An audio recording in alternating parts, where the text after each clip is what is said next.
අදස් සාදරයෙන් පිළිගන්නවා අභිරහස් ගවේෂණයට කැමති ඔබ සියලු දෙනාම. ඔයාලා අහලා තියෙනවද පොඩි කාලේ අඳුරු මතකයන් නිසා ලාම ඝාතකයෙක් වුණ කෙනෙක් ගැන? අද අපි කතා කරමු කෝ-8 කිලර් ගැන.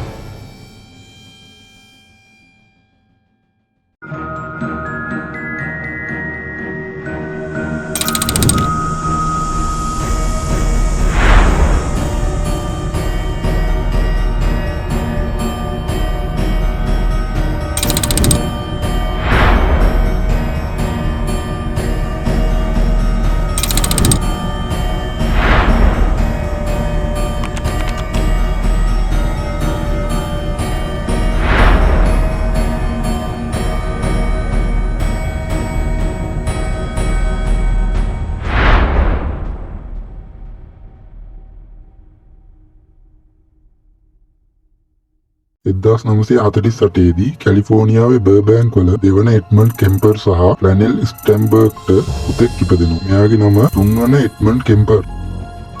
ටික කාලෙකින් එඩ්මන්ඩ්ගේ දෙමාපියන් දික්කසාද වෙනවා. ඊට පස්සේ එඩ්මන්ඩ් තම සොහොයුරියන් සහ මව සමග මොන්ටානාවල පදිංචියට එනවා. මෙන්න මෙතනදී තමයි එඩ්මන්ඩ්ගේ අඳුරු සීනේ ආරම්භය පටන් ගන්නෙ.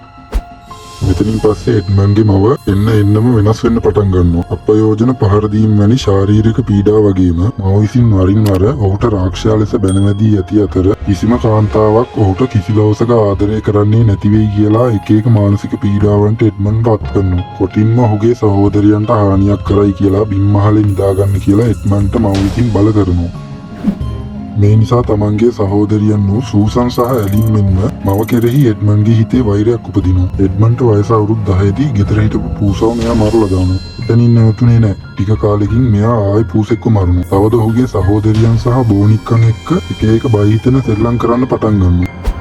1964දී ඒ කියන්නේ මෙයාට අවුරුදු 15යි. මෙයා මෙයාගේ පළවෙනි ඝාතන දෙක සිද්ධ කරනවා. වෙන කවුරුත් නෙවෙයි ඔහු මරන්නේ තමන්ගේ ආච්චිවා සීයව. ඔවුන් දෙදෙනාම ඔහු වෙඩි තබා ඝාතනය කෙරුව අතර ඒ ගැන මවට ඔහු කතා කර පවසා ඇත. එයා කියලා තියෙන්නේ කෙනෙක් මරණ එක මොන වගේද කියලා එයාට දැනගන්න ඕනි වුණා කියලා. මෙයාව මානසික රෝහලකට ඇතුළත් කරනවා. මේ නිසා 1964 ඉඳලා 1969 වෙනකන් වසර 5ක් පමණ ඇස්කැඩේරෝ රෝහලේ ප්‍රතිකාර ලැබූ මොහු ඉතාමත් ආදර්ශමත් රෝගියෙකු විය. බුද්ධි පරීක්ෂණවලදී ඉතාමත් ඉහළ ලකුණු ලබා ගන්නා මොහු හැම වෙලේම අනික් රෝගීන්ට පරීක්ෂණ සඳහා උදව් කර ඇත. 1969 දී ඔහු නිදහස් කරන ලදී. එතකොට ඔහුට අවුරුදු 21ක්. ඊට පස්සේ මෙයා කැලිෆෝනියාවේ සැන්ටා ක්‍රූස් වෙත යනවා. ඒ කාලේ මෙයාගේ අම්මා සැන්ටා ක්‍රූස් සී කැලිෆෝනියා විශ්වවිද්‍යාලයේ සේවය කරලා තියෙනවා. 1970 මැද කාලේ මේ ප්‍රදේශයේ හිච්චයික් කරන එක ගොඩක් සුලභ දෙයක්. මේ හිච්චයික් කියලා කියන්නේ නාදුනන පුද්ගලයින්ගෙන් නොමිලේ ගමන් කිරීමට ඉල්ලීම් කරමින් ගමන් කරන සංචාරවලට. මෙන්න මේක එඩ්මන්ඩ් තමන්ගේ ගොදුරු හොයාගන්න පාවිච්චියට ගන්නවා. 1972 දී අවුරුදු 18ක් වයස ඇති මේරි ඇන් සහ ඇනිටා ලුවේසා හිච්චයික් අතරතුරදී එඩ්මන්ඩ්ගේ ගොදුරු බවට පත් වෙනවා. ඊට පස්සේ 1973 දී 15 හැවිරිදි අයිකෝ කු, 18 හැවිරිදි සින්ඩි ෂාල්, 23 හැවිරිදි රොසලින් ටෝර් සහ 21 හැවිරිදි ඇලිස් ලියු මේ වගේම හිච්චයික් අතරතුරදී අතුරුදහන් වෙනවා. මේ නිසා මෙම දාමඝාතකයා ගැන මාධ්‍ය හැඳින්වුවේ කෝ-8 කිලර් කියලා. කෝ-8 කියන්නේ සාමාන්‍ය විශ්වවිද්‍යාල හෝ පාසල් සිසුවියෝ. මෙම දාමඝාතකයාගේ ගොදුරු එම වයස්වල කාන්තාවන් වූ නිසා මෙයාව කෝ-8 කිලර් කියලා හඳුන්වනවා.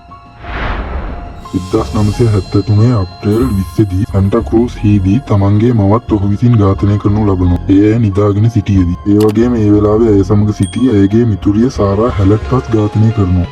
ඊට පස්සේ මෙයා පොලිසිය වෙත ගොස් පාපොච්චාරණය කරනවා. මුලදී නම් පොලිසිය හිතුවේ එයා කියන්නේ බොරු කියලා. කෙසේ හෝ අවසානයේ ඔහු අත්අඩංගුවටගෙන 1973 දී සැන්ටා ක්‍රූස් හී උසාවිය වෙත ඉදිරිපත් කරනවා. මේ හැම වෙලාවෙම එඩ්මන්ඩ් පොලිසිය අය එක්ක ඉතාම සහයෝගයෙන් කටයුතු කරලා තියෙනවා. ඔහුගේ පාපොච්චාරණයට අනුව ඔහු තමන්ගේ ගොදුරු තෝරා ගන්නා වෙලාවේ හා ඝාතනය කරන වෙලාවේ හොඳ සිහියෙන් තමයි ඒවා කරලා තියෙන්නේ. මේ සියලු දේවල් සාධක කොටගෙන ඔහුට ජීවිතාන්තය දක්වා සිරදඬුවම් හිමි වෙනවා. මෙයා හිරගෙදර ඉද්දි මෙයා සමග සාකච්ඡා කරන්න ආපු හැම කෙනා එක්කම ඉතාමත් සුහදව කටයුතු කරලා තියෙනවා. ඔහු ඉතිහාසයේ සිටි වඩාත්ම අධ්‍යයනය කරන ලද දාමඝාතකයා විය. බොහෝ දාමඝාතන සිද්ධීන්වලදී ඔවුන් සිතන ආකාරය ගැන පැහැදීමක් ලබා ගැනීමට එඩ්මන්ඩ්ගේ සාකච්ඡා ගොඩක් උදව් වෙලා තියෙනවා.